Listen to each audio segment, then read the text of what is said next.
mentorship, whether it's coaching or not, dude. Okay.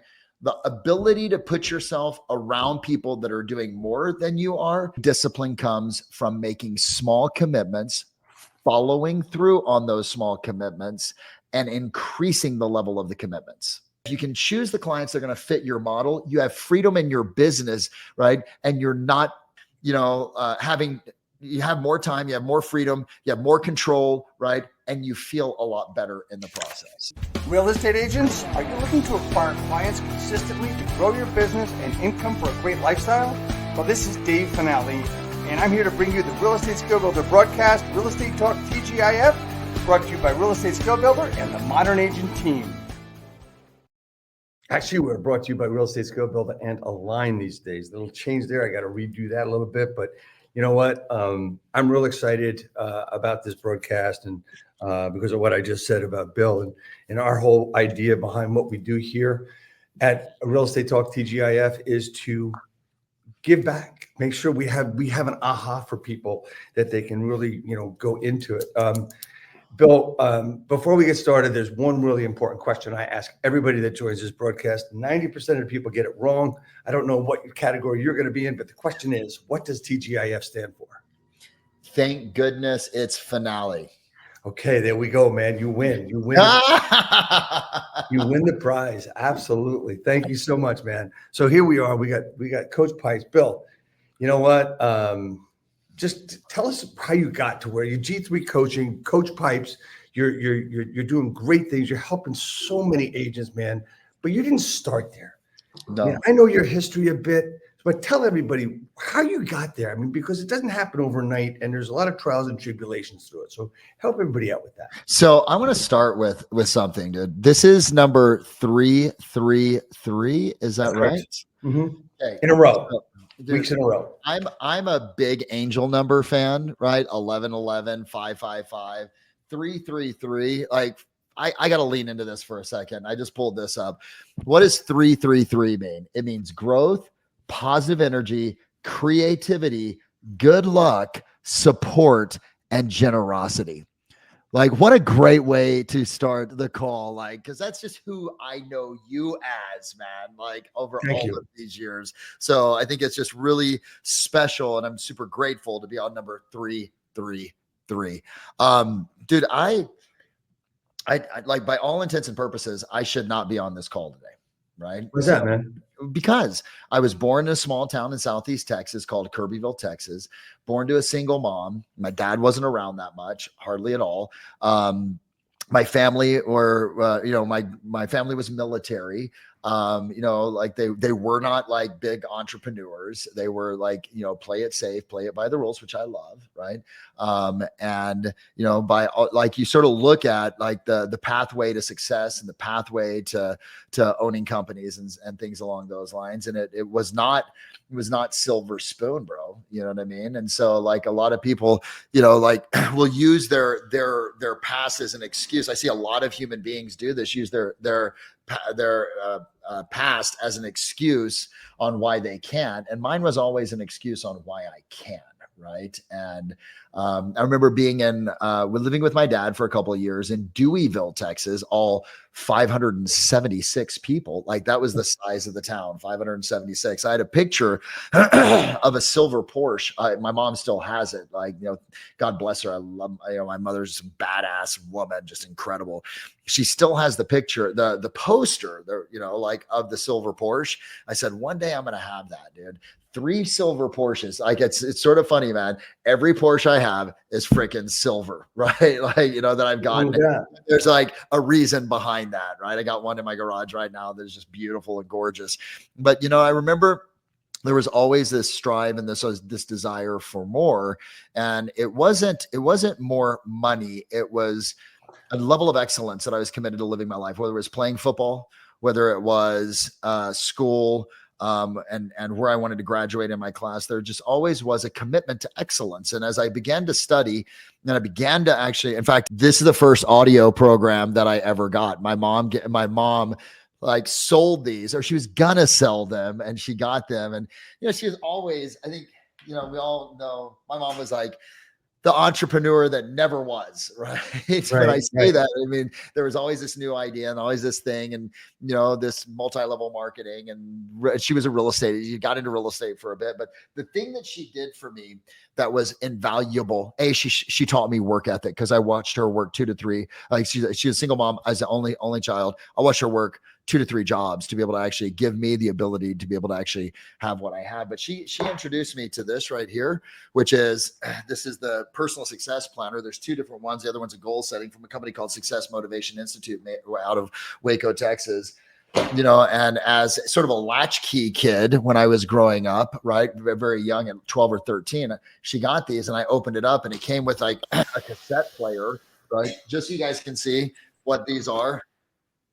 These are cassettes, right? Yep, had them myself. Remember these, right? Oh, hell yeah. I've had books like that too. Bro, I dug into these at 12 to 13 years old.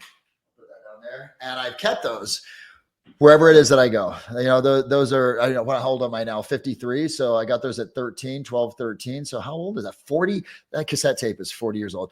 That cassette tape is probably older than most of you watching right now. Right. And I just dug into it and I something clicked for me and I said, wow, my past doesn't have to define my future. And I didn't know that phrase at the time, but I knew that there was something more. And then as I began to actually get exposed to some of the great minds on the planet for real estate, like this dude right here, right, that has always and continues to have a very, very dear place in my heart, right? And I keep this guy on my desk. Does anyone know who that is? That's old school badass Mike Ferry, right? That's so right. like not the Mike Light of today, and God bless him, he's 79, 78 years old, but the spit on stage and the aggressive and whatever. I got the chance to be able to actually be around Mike Ferry in my early 20s all the way through into my mid 30s. And it just really defined who it is that I am as a business professional, which is we focus on fundamentals, you focus on skills, right? And you continue to, and you can outwork any situation, out discipline any situation. So just been very grateful and fortunate for that pathway. And then, working with Tom Ferry for years, working with John Cheplack for a small period of time. And I just always DF, man, was like, what can I gain from the person? 2 things, right? And I think that's important because mentorship, whether it's coaching or not, dude, okay? The ability to put yourself around people that are doing more than you are. And there's 2 questions I always ask. Number 1, what can I contribute to this person? And yet that may sound odd because here I come across Mike Ferry, that's a multi-millionaire in my 20s. And I actually thought, like, what can I contribute to his organization as he brought me in to actually be a business planner and a coach for his organization? Then what can I learn? And a lot of people will go into relationships here, DF, and they'll be like, what can I get first? And then what can I give second? You got the cart before the horse, man. And you're exactly. Not gonna, you got it completely half-ass backwards. So like I approached it that way. And because of that, I've had some of the best contributors in my life, i.e. mentors on the planet. And I remember Mike Ferry saying to me, he goes, Bill, you were smart enough to show up, be stupid enough to learn. And I went, okay, cool. I gotcha. Remove my ego, surrender to whatever it is that's being taught, and recognize I'm going to leave this relationship with that relationship being stronger, with that person being better, improved, and myself as well too. So that's a background. Now I have G3 coaching, right? Broke away, did my own stuff, like decided to start a coaching company in one of the most problematic real estate markets that we've seen since 2007, 2008. And baby, steel sharpens steel. We got 465 members inside of our organization in 18 months, growing, scaling. We're at that hockey stick moment right now. And just our focus is 1,000 agents over 7 figures. We have a system in place that actually is like completely codified and synthesized on within 36 months. We can take someone that is at $100, $150, $200,000, get them over the 7-figure mark with high margins, great profitability. So that's who we are. Yeah, I want to highlight something. You started coaching in probably one of the worst markets we've seen in years or ever. And totally. A lot of people look at this time as, oh shit, this is difficult. Maybe I should leave the business. And you're on a different scale and level, of course. But you're no different than anybody else as far as a human being is whether you saw opportunity or not. I don't care. It's an opportunity that you had the guts to go into, and it needed a certain skill to do that. And I believe that skill is discipline. How do you build a skill of discipline to make sure that nothing gets in your way? So you'll hear me reference my mentors throughout this. Yes. All right. Because I do, right. Right. You know, because I would not be where I am if it wasn't for them. I had the chance to spend about 4 years with Gary Keller as well, too. Okay.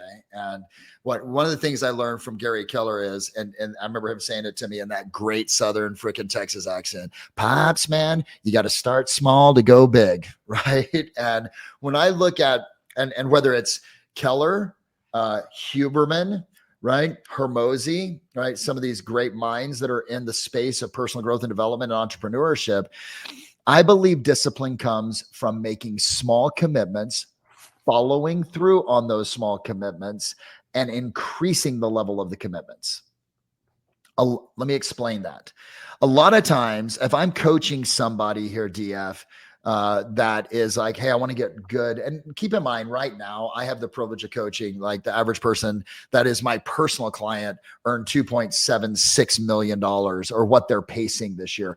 Every single person that I'm coaching this year, DF, is up either in their units, their volume, or their profitability. Everyone. I got 36 personal coaching clients right now. I'm super proud of that. And I'm not bragging. It's the work that they did. Oh, no, not at all. I get it. Yeah. So, but if I'm working with someone on how to be able to change their behaviors or change their patterns, you start small to go big. You make a small commitment. You do it for a couple of weeks. You begin to level into that. You build the confidence to be able to, that you have ownership of that. You get some momentum behind you. And then you begin to increase that resistance, i.e. the resistance is the level of the commitment or the level of the discipline that you're starting out on. So let's say, for example, I got someone that's like, I'm not a morning person. Perfect. What time do you get up? I get up at 7:45, 8 o'clock. Not me personally. I get up at 5 a.m. Right. So when someone comes to me and says, and I've had people that are like, I get up at 8 o'clock, I get at 8:30. I'm like, okay, cool. I think the number one thing is don't make yourself wrong for where you are. Okay. Like this is critical because you hear all these other people, you see the end result. They're all doing 2 hours, 3 hours of lead gen. They're up at 5 a.m. like I just said that I am. And you think that you look at yourself and you're like, I'm wrong because they're successful and I don't have the success that they do. And there's something that's wrong. No, you just are where you are. And I always say this to people, where you are is perfect as long as you don't stay there, damn it. Where you are is perfect as long as you don't stay there, damn it. Right. And because I think if you make yourself wrong, it shuts down the opportunity for growth. So I got someone that's getting up at 8:30. What do? I don't go get up at 5 a.m. Man, that's one way to go about it. Maybe you do it for a couple of days, but most likely you're not going to stick to it for a consistent amount of time. I say, cool. Like, could you get up at 8? And then we get up at 8. You get up at 8 for 2 weeks, 3 weeks. Cool. How's that going? I'm feeling pretty good. Awesome. Could you move that back to 7:30 for the next 2 weeks? Right. And then you begin to actually gradually, success is about progress, not perfection, DF. It's about progress, not perfection. One of the key things that I hold dear. And I remember, excuse me, if anyone listens to Huberman Lab, I highly recommend it. He's a neuroscientist out of Stanford University. What Huberman has said is he goes, you want to get your life, you want to start to actually be the most disciplined person and get your life in order, clean your house. Like, and I'm like, what? And he's like, start with something simple and then begin to go to the complex. So start small to go big. If you're not a prospector, start with making a call a day. Move that a call, like a contact. I'm going to make a contact to my past clients. And then I'm going to move that up to, I'm going to make 5 conversations. Then maybe I'll move it up to 10, right? Okay. So that progress over perfection mentality, right, has absolutely defined the success that I've had. And I see that the agents that I coach have as well too. Okay. Yeah. And I know a lot of people out there have to listen to that and really, they need to go back and rewind the last 30 seconds and listen to that again, because a lot of people hear, I got to make 100 calls a day. I got to make 200 calls a day. Dude, if you start there, you're going to fail. I guarantee it. I've seen it. I've got personal examples of it from people I've coached, agents that have worked with me, right? So, but as you get through, I mean, you're talking about making that 1 call, making it 5 calls and doing whatever you've got to do, right? that is the way to actually predict your business as you move forward. Small things to move forward, and also starting your business, right? So we have to find out. One of the things you said, and one of the things I saw is the only one in your way is you. Yeah. So there's the people out there that really want to do this. They really want to be in this business, and it's like they go to your sessions, and they do really well. Now, most people, 99% of the people do really well, and they grow their business. But there's always that 1, 2, 3, 4 people that go that say this is great, and they just can't bring themselves to do that one thing. And that one thing is to lift the 700-pound phone just to make a call, right? How do you get through that? How do you actually get through the trepidation, the fear, the panic, everything else? How do you get through that? So what I'm going to say may not. How do you get through that, Bill? My job is not to motivate people to do that shit. I know that sounds odd. Okay. Because just like your job, my friends, is not to create motivation in your leads. Right. Okay. Like I want that to sink in. I want that to sink in with you. Okay. Right. Because a lot of times we think that maybe there's a script, or maybe there's a dialogue, or maybe there's a strategy to take someone who's unmotivated and get them motivated to actually buy or sell. That's bullshit. It's legit. Like I don't care how good of a salesperson you are, you cannot create motivation where there is none. So DF, here's what I would tell you. My job is not to create motivation in people. My job is to provide a system, a process, a strategy that they can actually plug into and surrender to. And if they do, they're going to succeed. And because of that, like I tell myself, like we have 6 salespeople that actually work in our coaching company, right? That actually are on the phone talking to real estate agents every single day. I told them this. I said, if you got to chase someone more than 3 follow-up calls, about coaching, they ain't for us. Right. Because like if we're going to chase them to even get involved, right, and we have to convince them to be able to actually work with us, they're going to be problematic down the road in relationship to working with one of our coaches. We want people that go, I see it, I'm in, I go. Right now, there's 3 levels here. You see it for me in my business and how that works. And because of that, we have very low attrition, right? And we have very high success in terms of our coaching. Right. Now, if I'm a team lead, I'm going to talk to my team leads that are here. Your job is not to create motivation for your team. Your job is to do exactly what I'm doing for my organization, which is provide the system, the process, the coaching, the training, the mentorship, right? And potentially the leads for them to succeed. And if you're an individual agent, your job, we take it down one. It's the same concept, just packaged a different way. Your job, if you're an individual agent, is to prospect, to be able to find the motivated individuals so that they can plug into your system to buy or sell. Okay. And you're ultimately you're educating and informing them to make more intelligent decisions. It's all the same focus, just packaged in a different frame. Okay. So to answer your question, I know this is going to sound flippant. I don't give a shit about the 2 or 3% that's not going to ever do what it is that we're going to do. I'm looking for the 95% that is actually sees the value of what it is that we do, and I'll pour like a mofo into them, man. Okay. So we were having a conversation earlier today at our meeting talking about that person that we a certain amount of time to actually start producing and get going. And if they're not going to work out, okay, fine. This business might not be for you. Oh. That is so much the way it I'm going to hate to use this word, but the way it should have been over the past 40 years. And I know that I got in trouble over the years as a broker owner saying, okay, great job getting that listing. Where's the next one coming from? I always got in trouble with that. Now that's our mantra. Great, you got that deal. Where's the next one coming from? And what we're talking about is not motivation, right? We're talking about a process of building the momentum of doing the work, right, on a daily basis, watching what you're doing, how many dials it takes, how many calls it takes.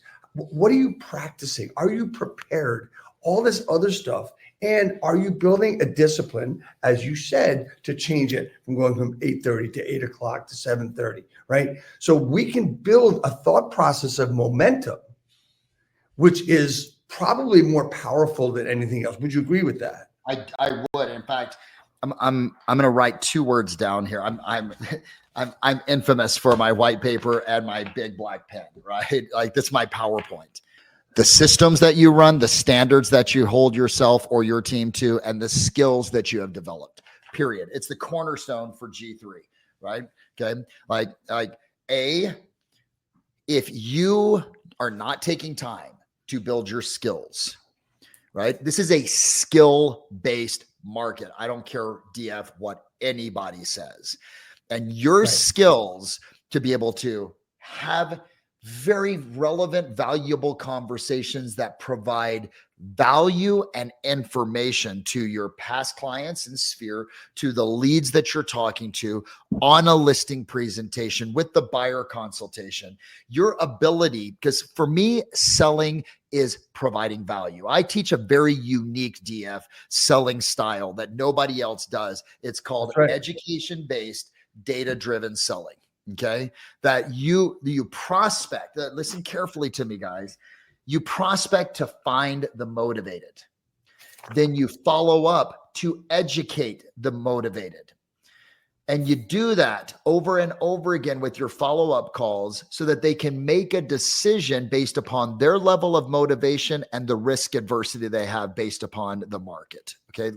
I want that to sink in. Right? It may take 6 conversations for some, may take 10 conversations for other, but the goal is if I'm selling someone, selling is not about closing, selling is about contribution. Can I contribute to them in terms of their situation, help them understand the neighborhood, the market, help them understand the property, right? The process of buying. If I can do that on every single call, I'm never going to get ghosted, right? Or if I do, it's very minimal, right? I'm going to have great conversations, right? And people are going to enjoy it. People don't love to be sold anymore, DF, man. No. They just don't. And so I get like the consumers super educated right now, right? Informed, I should say. There's information, there's education. There's more information at the fingertips of the consumer, the buyers, and the sellers than ever been before. The only problem is that information may not be accurate. So what I have to do as a salesperson in today's world is offset the negative narrative or the false narrative that's out there in the marketplace with education that I'm bringing to them. Okay. So the skill is so incredibly critical and it's a cornerstone. And we work with that on every single one of our clients, but also your personal DF, your personal standards, which are the disciplines that you engage in. If you're part of our organization, there are I'll kick people out if they're not doing this. You got to be up at 6 a.m. You know what I mean? Now, is that a process to get to it? 100%. Yeah. But I said a long time ago, I said, I want to create a culture of badass warriors. Right. And so everyone engages in a personal mindset routine in the morning before they start to work. Everyone's up at 6 a.m. at the minimum. Everyone does a minimum of 1 hour of lead generation per day, preferably 2, and some people 3. Right. Everyone has an evening planning ritual that they actually go through. They're spending 15 minutes a day educating themselves. Those are the standards if you're going to be part of our coaching world, right, that we hold everybody to. And for that reason, DF, we're not for everyone. Right. And I get that. And so just like you're not going to be for every single client, not every buyer and seller is going to fit your buy box in that avatar. And the reason that we prospect, right, is so we can choose the clients that we're going to work with that fit our model. Okay. And if you can choose the clients that are going to fit your model, you have freedom in your business, right? And you're not, you have more time, you have more freedom, you have more control, right? And you feel a lot better in the process. So, yeah, I think one of the things, like since I've known you for years, I've also watched you for years as well, right? And I remember maybe 3-4 years ago, I saw you do a start of the year broadcast or maybe a webinar. And I actually saw this on some of your social recently, the 1800 challenge. Oh yeah, for sure. Right? We're deep in it right now. We're day 15 of it right now. So yeah. Here's the cool thing about that for me personally, and I'm just talking about me, is I did that, right? I did the 1800 challenges. Correct me if I'm wrong. It's 10 affirmations, 10 gratitudes, 10 minutes of exercise, 10 minutes of meditation, 10 minutes of education, and 10 pages of reading a day. That's it. Yeah, dude. Yeah, absolutely. So after I did that, then I was listening more to Matthew Ferry and put you two together in my head. And now I do on a daily basis every day. And I have for years 10-10 visualization. Yeah. I love the 10-10 visualization. So I've been doing that. And one of the things it's been able to do for me, and I want everybody to listen to this really carefully. If you wake up in not so great a mood, you're not really motivated to do shit, I want to tell you that you do 10 seconds of journaling, just get the shit out of your head, and then you do 10-10 visualization or do the 1800 challenge. It's going to change your day. Yeah. Absolutely going to change your day. I didn't mean to interrupt you and go on. No, dude, it's really funny. So my girlfriend's significant other, her name's Angie. She and I were talking this morning, and she's like, it's insane. Like, she's like, you just go. And I'm like, I go because I've got a process. I've got a system that I follow. When I get up, I have my supplements that I take. I do a little bit of stretching. And, like there's a process that actually launches my day. Now it's automatic, like you talked about. Like the 1800 for me is automatic. It's a way of life, but I think about like most agents that are out there, they get up late, they have their mocha chocolate or whatever it is, right. You know what I mean? Right. Like, and then, they're constantly sort of a little bit behind. And, I was committed when we launched this company that I wasn't just wanting to help, because our overall intent, DF, is 1,000 people that we get over the 7-figure. We don't get them over. We partner with them, and together we go across the finish line of 7 figures. I won't stop until we're there. You're talking about 7-figure GCI. GCI, dude. Yeah, cool. I got a question related to that in a few minutes. So go ahead. Yeah, dude. So, and right now we're at 43. We've got 10 people. 10. Now that's 43 that we've gotten in the last couple of years. We got 10 doing it this year in one of the most problematic markets ever. Right.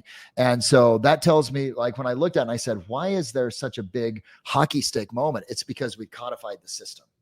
And that's, as I go back to this, your business and your life, the quality and the caliber of your life, my friends, will be determined by the systems that you run, the standards you set for yourself, and the skills that you develop. I don't care. Look, we're talking business right now. But if you're in a relationship with another person, another man or another woman, right? Okay.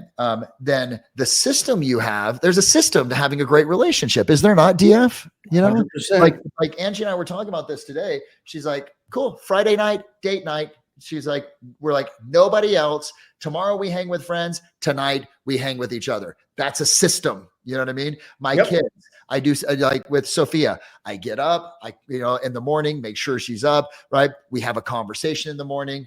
There's a system to being a good parent as well, too. There's standards that you set in the relationships that you have in your life, or the health and vitality. There is a standard that I have. I do not eat sugar. I don't eat sugar, dude. Like, I don't. Every now and again, I'll break that standard maybe 2 times a year. And then I remember why it is that I don't, right? Because I'm just like, oh, I feel like shit, right? But see, that's the standard for the health and vitality. There's a skill that exists to being a good husband or being a good wife, right? Or being a great leader. So you just start to look at it and you go, my systems, my standards, my skills, my systems, my standards, my skills, whether it's family, physical, spiritual, mental, financial. Is there a system I have for investing my money or saving my money? Is there a standard I have to giving 10% back to the church or putting it into? Is there a skill I have to be able to invest? Everything rises and falls to the systems, the standards, and the skills that you have, man.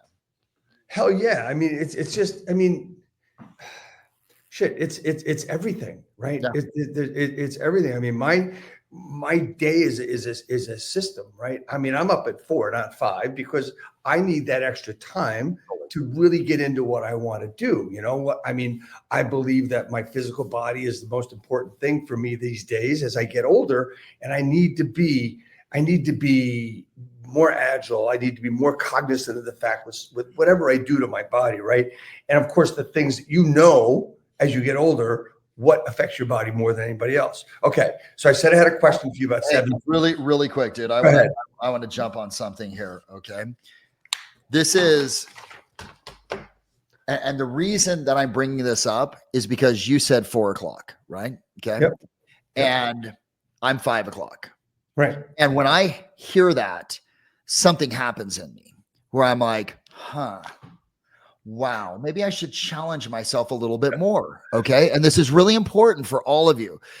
This is the most, I call this the Sophia equation. Sophia is my daughter, right? So, and the reason I call it the Sophia equation is because her freshman year, this is like, I don't want to say embarrassing, but it's definitely something I look back on as a father. Sophia was not living with me. She was living with her mother, right? And my ex-wife, amazing woman, right? But certain things that she does really well and certain things that she's not super effective at. Sophia was not going to school. She was hanging out with girls that were skipping school. And ultimately we as parents are responsible, right? But I kicked Sophia out of my house because she's being like, she got mouthy with me and she was not following the standards of the house. The standards of the house surpass the relationship because they will define the relationship. So that year, this is super important, man. That year, she got a 0.75 GPA, bro. Shit. I'm like, sister, you're missing a 3 on that. And this is I graduated, cum laude from freaking, University of California to Irvine and Miami of Ohio. So it was really difficult for me to get, but I came across this and she lives with me now full time. She now has a 3.35 GPA, right? And here's the equation that changed it. And it's one that I want all of you to get because DF and me hearing you say 4 a.m., this equation kicked off in my mind because it began to make me go, Pipes, you need to push yourself a little bit more. It's this: B equals P plus E. It's my favorite equation. It's probably the most important equation. I call it the Sophia equation. This is what changed Sophia's GPA, her life, everything. And the B equals P plus E stands for this: your behaviors are equal to and will line up with the people, the people that you're around, and the E, the environment that you put yourself into. Your behaviors are a function of the people that you're around and the environment that you're part of. You look at, and why do I call this the Sophia equation? Well, she moved back in with me. I said, we're going to play this game, Sophia, where you move back in. These are the rules. Are you in? She goes, Dad, her exact words were, Dad, I surrender. I'm like, good. I'm like, good. You surrender. New environment. Environment always wins, man. Dude, the environment always wins. And the people, right? One of the girls moved away, right? The other girl graduated. The people that she was with, her volleyball team now, much higher standard, right? Very girls that have to get good grades, et cetera. The people shifted, the environment shifted, and therefore her behaviors began to actually align at a higher level. I need you guys to understand that, because if you get nothing else from today except for this equation and you begin to analyze, what environment am I putting myself into on a regular basis? Who are the people I am allowing to actually myself to associate with? And you begin to evaluate that and say, gosh, is this aligned with? Are these people doing more than I want to do? Are they doing what I want to do? Is the environment a healthy environment? And if not, remove yourself or find new people, right? I guarantee you it will fundamentally change your life. It will create accountability. Just in me hearing DF, David, you say 4 a.m. I'm like, yeah, I used to get up at 4:30. Okay, Pipes, you're a candy ass. Get your ass back to that, because I'm around the right person. So the interesting part about all of what I do with this broadcast is, to help people do better in their real estate business. And we've talked more about in your head and motivation and momentum and all that shit. We really even talk about skills, but we really have, because you need this skill, you need this discipline before you're able to, make that phone call about, hey, you know what, whatever, the for sale by owner, the circle prospect, the SOI, whatever it is, right?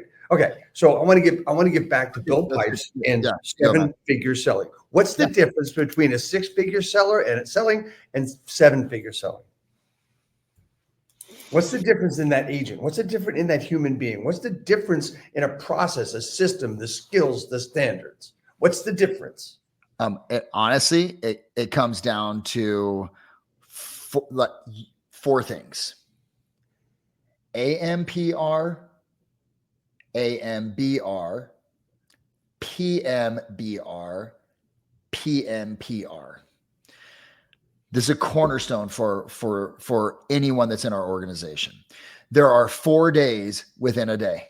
If you can win the battle of those 4 days, you'll earn 7 figures. And the AMPR is, what is your morning personal routine that you engage in? Okay. We talked about the 1800 challenge. Are you Yep. up?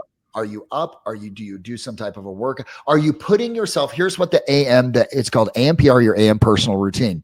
Are you setting yourself in a appropriate state to attack the next segment of the day, the next day in the day? Does that make sense? Okay. Yep. Right. Mhm. And so if I get that down, I win that battle. Then I go into the next little battle, because every day is going to be a war. It's the art of war, baby. You know what I mean? And so I win that morning battle of my personal routine. I'm in the right appropriate state. Okay. I get into the office. By the way, I encourage every single one of you, get your butts into and whatever office. If you don't have an office, at least make your office an office, like that you have at your house, like something that's different that you walk into and you go, it's go time, baby. Right. And so the next, your AMBR, is your morning business routine, which is designed around going out and either converting the business that you have over to appointments and sales, right? Or prospecting to find new business. It's 1 hour a day. 1 hour a day of prospecting is survival. 2 hours a day is growth. 3 hours a day is breakthrough. Listen to what I just said. This is the measure. 1 hour a day, you'll survive in the business. 2 hours a day consistently, your business will grow, right? It'll grow consistently. 3 hours a day, you'll have a breakthrough. Right. And so that's your AM, brother. BR, your business routine. It's designed around like converting and Yep. generating. Okay. Yep. Then you have your PMBR, right? That's the next, it's the day within the day. Right now, here's what I don't have to worry about with agents, DF. If you got appointments, you ain't gonna blow that shit off. Like you're gonna go, like you're never gonna go, oh, I got a listing appointment, I'm not gonna go. I got this buyer showing. No, I don't need to worry about that, right? But the morning should actually fill the afternoon up. But there's this other component of the afternoon that you gotta really own, which is, am I shutting down my day for today and planning out my next day? So there's four pieces to that PMBR. It takes about 30 minutes, and I have everyone doing this. You go, number one, have I called everyone back that I need to call? And if not, do it. Have I made every call that I need to make today in terms of of returning calls? Have I emailed everyone I need to email today? And if not, I do it. That's why I ask you to block 30 minutes. Number three, have I put my numbers in the appropriate tracking system, because numbers are the language of business that I need to be KPIs, baby. Yeah, have I done my KPIs? And then number four is, have I planned out my next day? And there's a great planning process. I won't take you through it. It's a little bit more extensive. You can find it in Eat That Frog by Brian Tracy, which is one of the wonderful books in terms of managing time effectively. Go read that, listen to it online. It's free. That's your PMBR. You do that, and what happens, DF, you close down the loops in your brain. We've all had those moments where you're laying in bed and you're like, oh shit, I forgot to call that person. Oh man, there's that email I need to respond to, and you toss and you turn and etc. And that, believe it or not, that impacts the next day. Your PMPR, one of the most important parts, the day within the day. It's the fourth day within the day. What is my PM, my evening personal routine? Am I putting time to, what time am I shutting business off? Like there needs to be a definitive, like I'm done at 8 o'clock. There's nothing so important that I'm not going to either pour into myself with reading, with meditation, right? Okay. Or spending time with family, loved ones, people that matter in my life.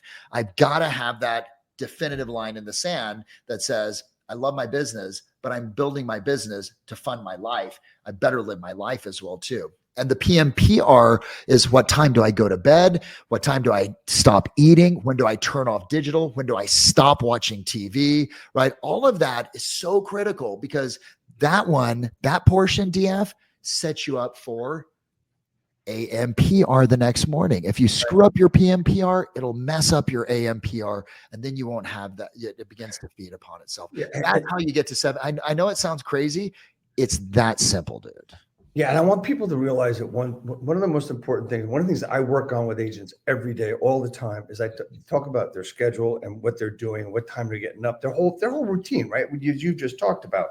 I add in there all the time is, I want you to look at what you're doing tomorrow, and I want you to take anything that's going to drive you fucking crazy out, or make enough time for it so you don't get the anxiety just by looking at your freaking calendar. Yeah. Right? Anxiety is probably one of the most demotivators and demomentum shifts that we have in our lives. And with if everybody does what you just said, there's not going to be any anxiety. That's my point. Because you're shutting down, you're planning up, you're building. Now, granted, we could go tactical on this and what's between 6 or 7 figures. Yes, you need to be strategic in 3 or 4 lead sources, right? I mean, we could go completely strategic on that, but I think if we're just going high level today, that's the difference that I see between. We got this guy, Dan Hubbard. Dan's amazing. This is his first year in the business. He's going to sell 43 homes this year, man. Okay, I don't personally coach him. One of my great coaches, Joe Corbisiero, does, down from San Diego. And he's like, dude, he just follows what you teach. He follows the 4 days within a day, the 4 days within a day concept, man. So yeah, that's just great. Hey man, you know what? There's so much more that I could talk about, but we're coming up against time. And you know, if there's one thing or 2 things or 3 things that you would say to someone in this market today, and then this is being broadcast on November 15th, 2024, right? Yeah. And it's a challenging market. There's a lot of people that will leave this business this year, at the end of the year. And that's either okay or a shame. But the question is, what, Bill, could you get people to say, you know what, I'm going to keep going? What would you tell them to do, whether if it's got to do with skills or mindset? So we've talked a lot about like mindset, and we talked a lot about the system for managing your day. I will say one last thing, 2 things. Number 1, you have a responsibility to your business and your clients to educate yourself with Housing Wire, Altos research, Keeping Current Matters, right? Like reliable media outlets, educational outlets, to be able to bring the real narrative of the market to your clients who have a false narrative from CNN, from Fox, from MSNBC, from Fox Business, right? Okay. Like the clients are not stupid. They're searching for information. Buyers and sellers I want to make the right decision. The problem is their compass is off because they're going to the wrong places or inaccurate information. Right. Your job as a real estate professional, number 1 skill that you need to develop is, how can I help my clients control the narrative and bring them accurate information?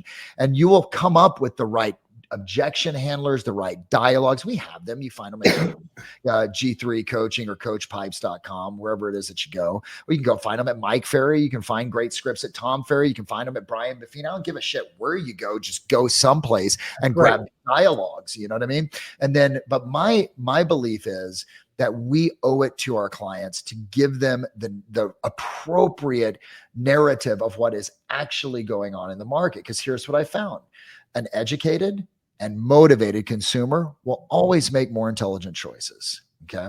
So that for me is what I would say. Hey guys, make sure you're indexing on that, because when you have knowledge, it gives you confidence. When you are ignorant, it creates fear.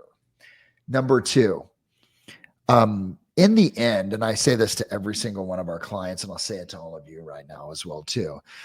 The purpose of the 7-figure business that I help, and I'm committed that everyone creates, is not a 7-figure business. The purpose of the 7-figure business, DF, is to fund a 7-figure life, right? Like, dude, I want to have 7-figure spirituality. Now, what is that? That means I'm so connected with my higher source, man, that I'm just centered and calm. I want to have a 7-figure health. What is that? I'm 53 years old, dude. I'm going for an 8-pack. I've got like a beginning of a 6-pack. I want to feel health and vitality and just wellness. I want to have 7-figure like relationships, dude. DF, I want 7-figure sex, man. You know what I mean? Like I want it all, and I want the focus is define the life that you want to have, then define the business that serves that life. Otherwise, your life will serve the business and you will end up. I did that. We've all done it, man.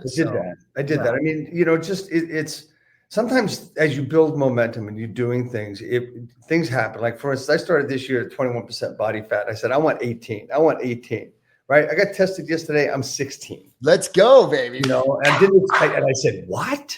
Yeah. She let me see that. Yeah. Right. So, I mean, it to me, that was said that what I'm doing is the right thing. Yeah. And it motivates every part else.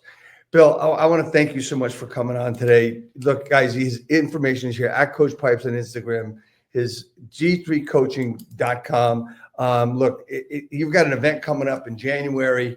And that's going to be an awesome event, January. Yeah, we're going to be in Nashville, dude. Come check us out. It's a skill and strategy based event. It's like our events are, dude, you know this. It's not hype. It's not me rolling a whole bunch of speakers across. I've got about 3 or 4 additional speakers. Our coaches are going to be going into in depth on strategies.